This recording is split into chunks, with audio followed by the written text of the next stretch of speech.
What's going good, you guys? Your boy here at TheTCPLive. Giving you for another video here. We're already going with the American League, man. Yeah. But nonetheless, it's time to go with the NL East. Let's start it out in the East there with the NL East. Should be an interesting division. Other than the Marlins, other than the Mets, this division is kind of, to me, up in the air. As weird as that sounds, it's up in the air. Because any team can just really go for it. You know what I mean? Granted, it's only 3 teams, I'm talking about out of 5, but that's still not bad. But let's start now with Marlins. I believe they had the worst record in all the majors last year, and the funny thing about the Marlins last year was everyone, they had expectations. They got Ozzie Guillen as their manager. You got Jose Reyes. You got Ramirez there. And you just look at the team and you're like, wow, this team could do something. This is a good team. And next thing you know, they just start losing. They don't click right, and they want to be. They hate it all again. Yada yada yada. Next thing you know, excuse me, they started breaking up the team. Slowly but surely, they just broke it off. And entering the season, there's practically like no one that was on the opening day roster last year, except for, Mike Stanton as a joke. I don't care if his name is Giancarlo Stanton, whatever the hell he wants to call me, it's Mike Stanton, alright? And by far, he is the better on the team. But, they just got a bunch of young players that's just like there. When I look at this team, other than Stan, I just sit there going, wow, this is like a minor league roster. Because this is just, they got Polanco, and I'm like, yeah, that's really saying much. But, you look at the pitching staff, it doesn't really sit there, and it's just going to be another bad year for Marlins. And it could actually be a worse year this year than it was last year. Because, the lack of depth they have overall as a team. But, it's just the New York Mets. In the early 2000s, the New York Mets were seeming like they're always the favorites to win the NL East. Yeah, that seems so long ago, doesn't it? We had Pedro, Carlos Beltran, Jose Reyes. Those days are over. But anyway, nonetheless, the Mets, they will be the worst team in the division thanks to the Marlins. But if the Marlins were in the division, they might be the worst team because. They've traded away R.A. Dickey. They're like, oh, we got a good pitcher in R.A. Dickey. Let's trade his ass to Canada. And it's just not just the pitching staff, but you also look at the starting lineup. And do you really recognize anyone in the starting lineup other than David Wright? I don't. I'm a die-hard baseball fan. I'm sitting here looking at this lineup going, who the hell is this? Granted, they do have a bunch of young players, and kind of like the Marlins, they're in a rebuilding mode. And they're just looking at the developed players, and that's fine. I understand. Every team has to eventually, freaking rebuild and whatnot, unless you're the Yankees. But nonetheless, you just sit there and you go, okay, when are the Mets going to be basically, worthy to be competing against? In a few years, a year from now, when the hell is that going to happen? So. We'll see what happens with the Mets, but yeah. So then we go to the Philadelphia Phillies, who again, like the Marlins, had high expectations last year.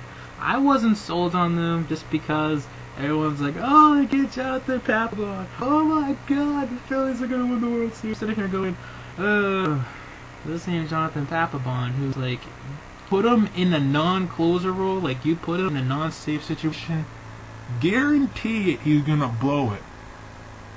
People are like, you don't know what you're talking about.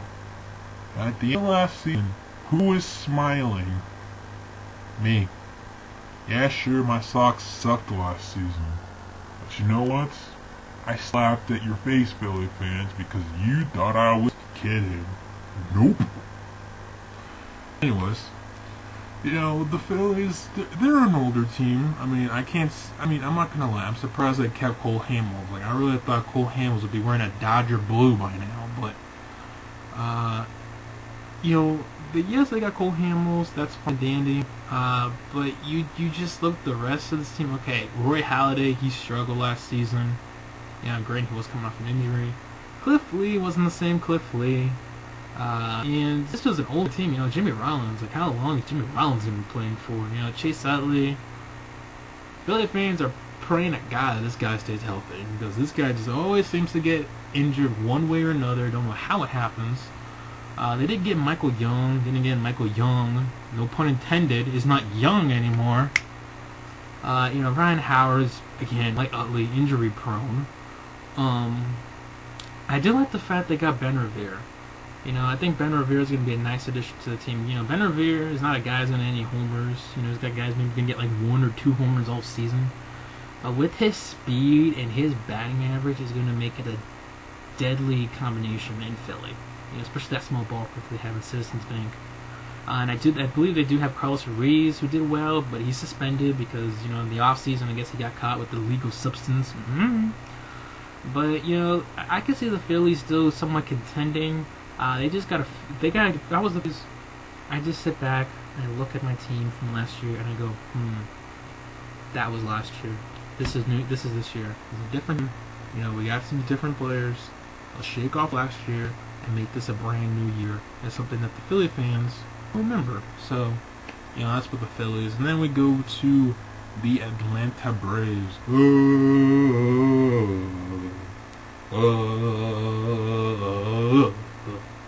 In some way, I actually felt bad for the Braves last season. Chipper Jones is last year, and that's another thing. The first year, without Chipper Jones in over a decade. So that's going to be weird in Atlanta, not seeing, Chipper playing third base there, or playing at all, really, in Atlanta. And, I just feel bad for them because I kind of wanted the Braves to win the World Series just because of Chipper Jones is, retiring and whatnot. And the way they ended against St. Louis, they kind of got screwed in the outfield, if you know what I mean. But other than that, you look at the Braves, they got a nice pitching staff. I like Beachy, I like Medlin, I like Mark Minor, I think he's good. Tim Hudson is like, that guy's probably going to retire like next year or something because he's getting up there in age. But I do like their closer. God, what's the name of their freaking closer? I always forget it. Kimbrel, that's his name.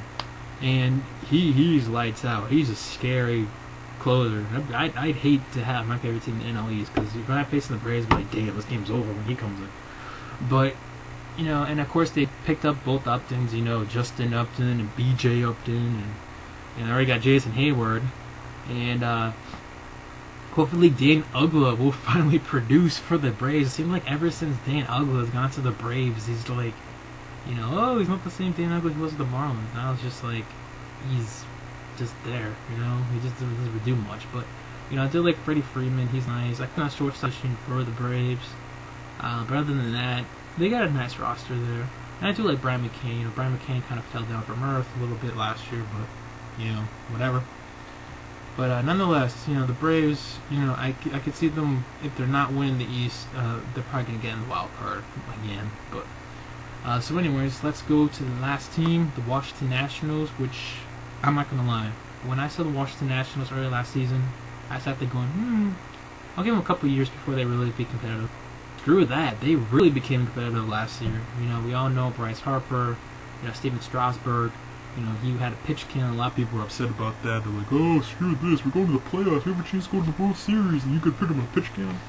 I believe this year he's not going to have a pitch can anymore, so national fans, you won't. Adam LaRoche kind of had a breakout year last year. I said George Harper.